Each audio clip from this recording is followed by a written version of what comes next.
네, 강프로입니다. 자, 이수페타시스 볼게요. 이수페타시스를 보면 되게 조금 고민하시는 분들이 많을 것 같아요. 근데 제가 정확하게 말씀드리겠습니다. 지금 반도체 종목군들은 선별을 잘해야 됩니다. 그리고 주가는 앞으로 좋아질 만한 내용이 있었을 때 강세를 보입니다. 이게 무슨 얘기가 되냐면 주식시장은요, 지금 현재 좋은 종목이 올라가는 게 아니라 앞으로 좋아질 종목이 올라가는 겁니다. 지금 현재 어느 정도의 가격대를 가지고 있는지, 어느 정도 위치에 있는지는 그렇게 중요하지 않아요. 자, 흔히 뭐 3프로TV나 뭐 증권회사에서 나오는 리포트들이나 이런 부분을 보면 자꾸 어떤 내용 때문에 뭐 타겟 프라이스, 뭐 목표가를 높여서 잡겠다, 뭐 목표가를 상향 조절하겠다, 이런 이야기를 자꾸 한단 말이죠.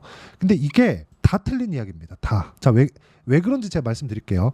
주식시장은요, 앞으로 좋아지는 부분이 있을 때 올라가는 겁니다. 즉, 실적이 지금 좋아서 주가가 싼 가격대에 있다고 해서 주가가 올라가는 게 아니라 앞으로 10만큼 좋아지는데 지금 주가가 1부터 5까지 올라왔어요. 5배 올랐죠. 근데 앞으로는 10만큼 좋아질 수 있는 가능성을 가지고 있습니다. 그럼 이게 뭘로 작용하죠? 기대감으로 작용합니다. 숫자를 찍었을 때는 오히려 주가가 하락할 수 있는 가능성이 커진다. 자, 그러면 요걸 가지고 이수페타시스만 이렇게 딱 볼 게 아니라 엔비디아를 보면 답이 나오는 겁니다. 하이닉스가 오늘은 조정을 조금 받고는 있지만 하이닉스가 왜 그동안 그렇게 강한가요?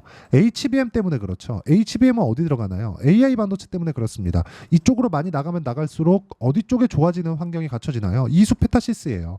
이렇게 연결이 되는 거예요. 그러면 엔비디아를 제가 왜 좋게 계속해서 볼 수밖에 없는지 그 내용을 제가 한마디로 딱 표현을 해드리면 이것 때문에 그렇습니다. 엔비디아의 신제품 발표를 보잖아요. 그러면 아직까지 AI 반도체 수요가 꺾이지 않습니다. 뭘 보고 알 수 있느냐? 신제품 발표를 앞당기고 있어요. 제품 출시를 계속해서 땡겨서 발표를 하고 있다는 겁니다. 자, 그동안 뭐 2년에서 2년 반 주기로 신제품을 발표해오던 걸 엔비디아에서 그 주기를 앞당겼습니다. 왜 그럴까요? AI 시대가 도래하면서 교체 수요는 계속해서 발생을 하고 23년도 그리고 24년도까지는 신규 수요라고 한다면 그 다음 신제품이 나오고 더 나은 성능을 보여줄 수만 있다면 또는 효율을 더 높여줄 수만 있다면 구매가 된다는 겁니다. 구매할 수밖에 없다는 거예요. 왜? 지금은 AI를 선점하기 위해서 전쟁 중이잖아요. 마이크로소프트, 구글, 메타 전쟁 중입니다. 여기서 장비가 떨어지면 되겠습니까? 안 됩니다. 그 장비를 담당하고 있는 게 엔비디아고 엔비디아의 AI 반도체를 생산하는 과정에서 HBM이 필요한 거예요. 그렇죠? 물론 여기에 이수페타시스의 AI 가속기, PCB 이런 부분도 당연히 수요가 늘어날 수밖에 없다. 이게 둔화가 되는 그 시점은 성능이 상향 평준화가 되었을 때입니다. 그렇죠? 엔비디아가 계속해서 끌어올리면서 어느 수준 가면은 성능의 둔화폭이 나타날 겁니다. 상승은 하겠죠. 성능이 올라가긴 하겠지만 굳이 저걸 바꿔야 돼? 돈을 또 들여서? 이런 상황이 올 거라고요. 이때까지 간다고요. 물론 상승하는 속도나 상승하는 비율, 상승하는 폭 이런 부분들은 조율이 될 수밖에 없죠. 근데 이 조율하는 과정까지는 우리가 타점을 잡아가면서 매매를 꾸준하게 이어가야 될 필요가 있고 그때까지 주가는 상승할 수 있다. 그렇지 않았다면 이수페타시스가 작년 7월 달에 형성했었던 고가를 이렇게 넘지 못합니다. 고가를 돌파하고 나서 지금은 매물 소화를 받고 있고 저가부터 따진다면 많이 올라온 것은 맞으니까 시간이 필요한 겁니다. 이런 부분을요. 한미반도체랑 같이 보잖아요. 한미반도체도 마찬가지예요. 지금 엄청나게 강세를 보이고 있는 것 같지만 어떻습니까? 6개월 정도의 쉬어가는 구간이 있었다는 거죠. 이런 구간을 시기를 좁히기 위해서 앞으로 갈 거야 하고 내가 계속 보유하고 있지 말라는 겁니다.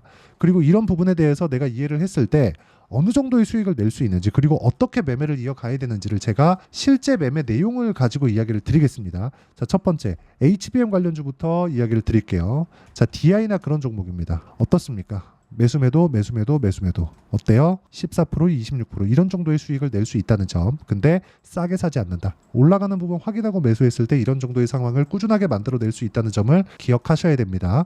자, 그리고 이 내용에 맞춰서 우리가 볼 수 있는 내용 다른 종목 보면 됩니다. YC 그쵸? 1월 달부터 제가 매매를 해왔죠. 그냥 가는 놈만 하는 거예요. 계속해서 이런 상황을 꾸준하게 만들어야 됩니다. 그랬을 때 8% 수익 구간, 17% 수익 구간, 20% 수익 구간 이런 정도의 상황을 꾸준하게 만들 수 있다는 점이 중요합니다. 자, 하나만 더 보시죠. 태성입니다. 최근에 확장되고 있어요. 어떻습니까? 매수, 매도 50%.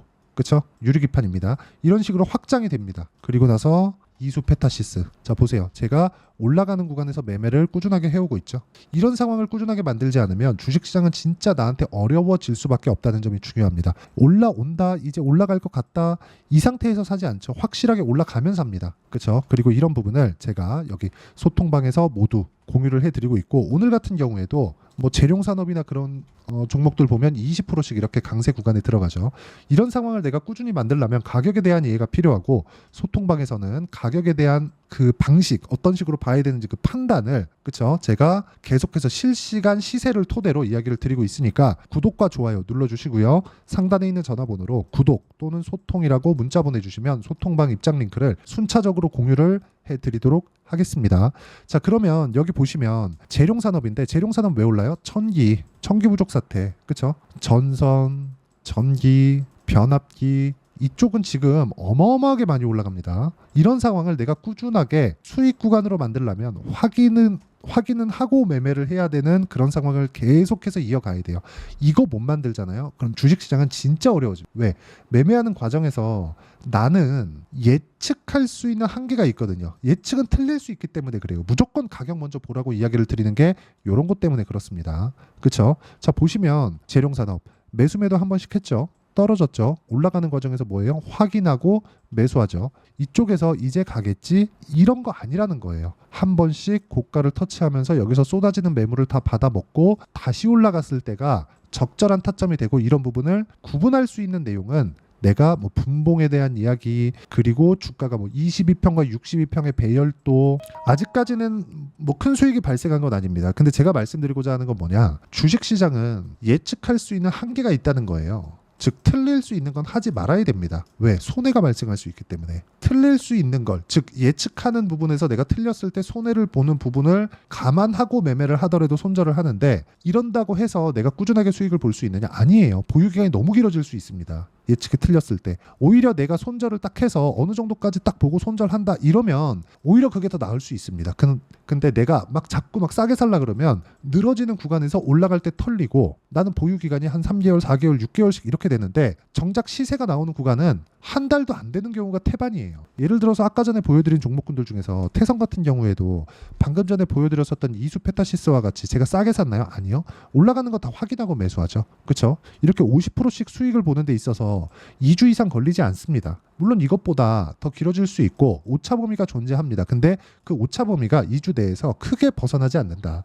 2주 넘게 내가 보유하는 종목이 있다면 그건 당연히 수익 구간에 있는 상태에서 내가 보유를 해가는 거다. 그러려면 잘 사야 돼요. 내가 싸게 산다 그래서 보유기간이 길어지면 정말 어려워질 수밖에 없다는 점 반드시 기억을 하시고요. 그리고 이런 부분을 이해를 해야 내가 이수페타시스의 타점을 잡아갈 수 있습니다. 이런 방식으로요. 지금 떨어지는 구간에서 만약에 엔비디아의 수요가 꺾인다, AI 반도체에 대한 수요가 꺾인다, 이런 상황이 나오잖아요. 지금이라도 팔아야죠. 근데 지금 팔지 않아도 되는 이유는 AI 반도체에 대한 수요는 꺾이지 않기 때문에 그렇습니다. 아직까지는. 그렇죠? 왜 그런지 제가 앞서서 이야기를 드린 게 그것 때문이죠. 신제품 발표에 대한 부분. 그리고 지금은 구축 단계에 있기 때문에 그렇습니다. 계속해서 경쟁 단계에 있기 때문에 AI 반도체를 어느 정도 확보하느냐가, 즉 GPU를 어느 정도 확보하느냐가 경쟁에서 이길 수 있는 환경을 갖출 수 있느냐, 요 내용이 되는 거예요. 그리고 이 내용을 소통방에서 이야기를 다 드리고 있습니다. 이렇게, 그쵸? 이런 식으로 내용을 다 전달하고 있으니까 상단에 있는 전화번호로 구독 또는 소통이라고 문자 보내주시고, 자 그리고 이런 식으로 제가 2주 안에 정리가 되는 내용에 대한 부분은요, 여기 이수페타시스의 단기 보유 전략으로 내용 준비를 해놨습니다.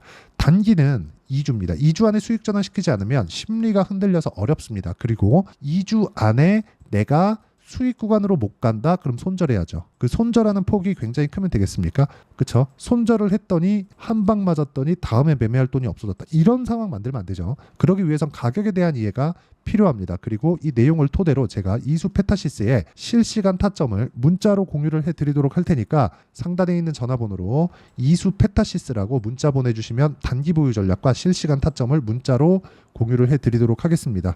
자, 내용 정리하면 그렇습니다. 주식시장은 미래가치를 반영하기 때문에 그런 과정에서 나오는 가격적인 변동성을 먼저 보고 매매를 하자. 즉 올라가는 부분을 확인하고 매매를 해야 되고, 그런 상황을 꾸준히 만들었을 때 내가 수익 구간을 지속적으로 만들 수 있는데 그 기간을 2주 안으로 줄여야 된다. 만약에 오차 범위 이상의 그 보유 기간이 만약에 내가 길어졌을 경우에는 심리가 무너집니다. 그래서 가격대를 어떻게 보고 어떻게 판단을 해야 되는지를 제가 다 이야기를 드리도록 할 테니까 영상 끝까지 시청하시고요. 모든 분들이 성공 투자하셨으면 참 좋겠습니다.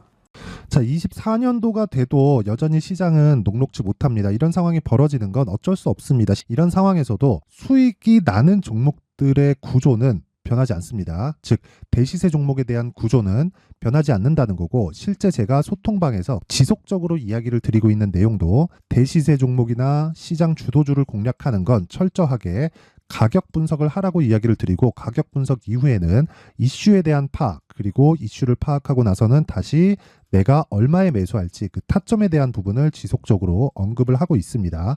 자, 근데 생각해 보세요. 시장이 굉장히 어려웠습니다. 어려운 상황에서의 어떤 종목들이 강했냐 보면 반도체와 그리고 바이오입니다. 자, 실제 여기 보면요. HLB에 제가 실제 매매한 내용을 띄워놓고 보여드리고 있는데 1월 22일부터 매매를 시작해서 4일 동안 31%의 수익 마감이 됐고요. 그리고 여전히 신고가 종목입니다. 자, 그리고 그 다음 어보브 반도체, 이름을 보시다시피 반도체 종목이죠. 그리고 AI 반도체는 지속적으로 강세를 보이고 있습니다. 이 종목도 신고가를 먼저 달성한 이후에 제가 21%의 단기간에 21%의 큰 수익을 내고 마감이 됐습니다. 다시 재공략을 준비하고 있고, 이런 부분은 소통방에서 다 공유를 해드립니다. 자, 그리고 코세스. 자, 코세스 같은 종목도 당연히 그쵸, 신고가 종목이고요. 그리고 반도체 종목입니다. 이 종목도 영업일 기준에서 이틀 동안 대략 한 15%의 수익 마감이 됐습니다. 내용을 한번 보시면 어떻습니까? HLB를 포함해서 뭐 30%, 20%, 뭐 15% 이런 식의 수익이 지속적으로 발생하고 있는데, 이 세 종목 모두 다 신고가 종목이고 1월 달에 시장이 약세를 보이고 있는 구간에서도 강했었던 그런 종목입니다. 특징점이 하나 있는데 그 이슈에 앞서서 가격이 먼저 반영했다는 거죠. 그렇게 제가 가격을 먼저 보고 이슈에 대해서 파악하는 이유는 결과적으로는 큰 시세를 먹기 위한 사전 준비 작업입니다. 실제로 큰 시세를 먹기 위해서 사전 준비 작업을 했을 때 여기 레인보우 로보틱스 127% 그리고 ISC 98% 그리고 한미반도체 97%의 큰 수익을 내는 상황을 만들 수 있습니다. 어떤 식으로 소통방에서 진행됐는지, 그쵸? 그 상황을 제가 이야기를 드린 건데, 이런 상황도요, 당연히 신고가를 공략했을 때 가능한 겁니다. 자, 그러면 이번에도 마찬가지입니다. 그쵸? 정부 주도의 코리아 디스카운트 해소 방안이 2월 달에 발표를 하고요. 그리고 2월 달에 발표된 내용을 토대로 주가가 움직이는 게 아니라 이미 움직인 내용이 있죠. 실제 이 내용은 크게 중요한 게 아니라는 겁니다. 실제 움직인 내용을 보면, 자, 기아차입니다. 실제로 12월 달에 신고가를 만들어 놓고 정부에서 입김을 불어 넣으니까 순식간에 기아차를 포함해서 현대차 같은 거대 기업들의 주가가 2주도 채 되지 않아서 40% 정도의 큰 시세를 냅니다. 자, 그러면 우리는 어떤 종목을 봐야 될까요? 이슈를 파악해야 되는 것도 맞지만 철저하게 가격에 맞춰서 매매를 해야 되는 게 당연히 중요합니다. 정부가 주도하는 정책 방향이 있겠죠. 그 방향에 맞춰서 우리가 종목을 찾을 필요가 있다. 자, 그러면 답이 나왔습니다. 정부가 주도하는 방향에 맞춰서 제2의 기아차를 찾는 게 지금은 중요하다. 근데 정부 정책의 방향에 맞게 가자. 그랬을 때 앞서서 제가 보여드렸었던 내용인 여기 레인보우 로보틱스 127% 그리고 ISC 98% 그리고 한미반도체 97%와 같은 수익을 낼 수 있습니다. 물론 시간에 대한 부분은 최소 2주의 시간이 필요하고요. 그리고 최장 3개월 안에 끝내야 됩니다.